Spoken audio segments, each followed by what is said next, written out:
सुप्रभात। आदरणीय अभिभावक महोदय एवं मेरे प्यारे बच्चों, शिक्षा अपने मूल में समाजीकरण की एक प्रक्रिया है। जब जब समाज के स्वरूप में परिवर्तन हुआ है, शिक्षा के स्वरूप में भी परिवर्तन की पहल की गई है। आज इस कोरोना की भयावह परिवेश में ऑनलाइन शिक्षा को शिक्षण का एक अधिगम प्रक्रिया के सफलतम प्रयोग के रूप में देखा जा रहा है। जैसा कि आप देख रहे हैं कि हमारे शिक्षक अपने अथक प्रयास से, अपने अथक परिश्रम से निर्धारित शिक्षा सामग्री तकनीकी माध्यमों के द्वारा आप तक सुचारू रूप से पहुंचाने की कोशिश में लगे हुए हैं। अतः विद्यालय परिवार भी आपसे उम्मीद करता है कि नियमित रूप से अध्ययन कर रहे होंगे और उसमें जो भी समस्याएं आ रही होंगी उनको विद्यालय द्वारा संचालित की जा रही डाउट सेशन में क्लियर करने की भी कोशिश आप लोग कर रहे होंगे। परंतु इन सभी व्यवस्थाओं के बावजूद मेरा मन बहुत ही व्यग्र है। आपसे बात करने के लिए बार बार मन में ख्याल आता है। इसीलिए प्रिय अभिभावक महोदय, मुझे मालूम है कि आप अपने दैनिक कार्यों में व्यस्त हैं, फिर भी विद्यालय परिवार आपसे कुछ विशेष अपेक्षाएं रखता है। मेरी पहली अपेक्षा आपसे ये है कि आप अपने व्यस्ततम दिनचर्या में से अपने पाल के शिक्षण अधिगम हेतु कुछ समय अवश्य दें, ताकि परिवार नागरिकता की प्रथम पाठशाला है, ये उक्ति आपके सहयोग से पूर्णतः चरितार्थ हो सके।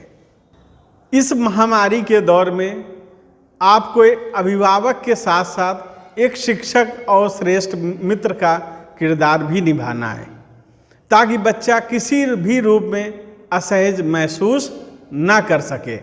इसके लिए आपको उसके साथ लगातार बातचीत करनी है और जब बातचीत आप करेंगे तो उसकी जो समस्याएं हैं उनका स्वतः ही निराकरण हो जाएगा। फिर इसके बाद मैं एक और विषय आपके सामने रखता हूं कि आप अपने बच्चे को उसकी नैतिक जिम्मेदारियों के प्रति भी सचेत करें। उसको घर में छोटी छोटी जिम्मेदारियां सौंपें, जैसे खाली समय में घर के छोटे छोटे सामानों को व्यवस्थित करना, बागवानी करना, रसोई घर में मम्मी की अपनी मदद करना। ऐसे छोटे छोटे कार्य भी उसको दीजिए, जिससे उसके अंदर एक जिम्मेदारी का एहसास हो, जिम्मेदारी की भावना उसके अंदर विकसित हो। इसके साथ साथ बच्चे की कोमल भावनाओं को आहत ना हो, उनको उन्नत पद पर अवरुद्ध ना हो, इसलिए बच्चे के कार्य और व्यवहार की निगरानी भी करें।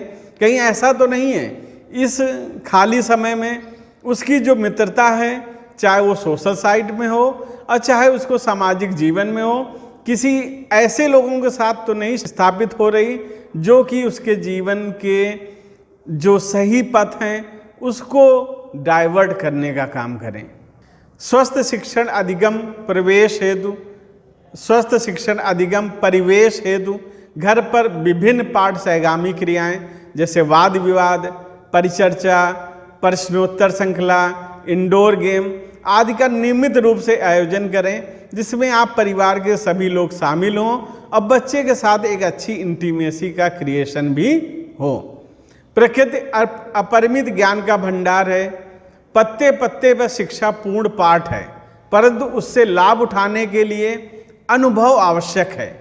आज आपके अनुभव की बच्चे को विशेष आवश्यकता है, अतः आप अपने अनुभव जनित ज्ञान बच्चे को संप्रेषित कर प्रोत्साहित भी करें।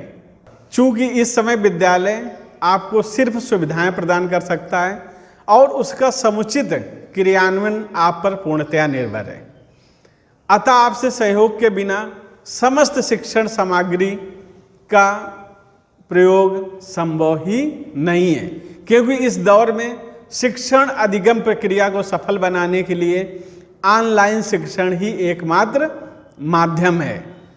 अतः बच्चों, स्मरण रहे कि कोशिश करने वालों की कभी हार नहीं होती। ये पंक्तियां मैंने बच्चन जी से एक बार सुनी थी, तब से मेरे दिल में पूरी तरह से बैठ गई हैं और मुझे लगता है कि अगर हम लोग कोशिश करें तो जो हमारी समस्याएं आ रही शिक्षा से संबंधित उनका हम लोग पूरी तरह से निराकरण कर सकते हैं। सफलता स्वयं चलकर नहीं आती है, अगर हमें सफलता हासिल करनी है तो विपरीत परिस्थितियों में भी वास्तविकता का परीक्षण किया जा सकता है। अतः स्वविवेक का प्रयोग कर निरंतर अध्ययनशील रहें, ज्ञानयुक्त रहें, सकारात्मक रहें और शिक्षा को पूर्ण रूप से ग्रहण करते रहें, जिन भी माध्यमों से आपको शिक्षा मिल रही हो।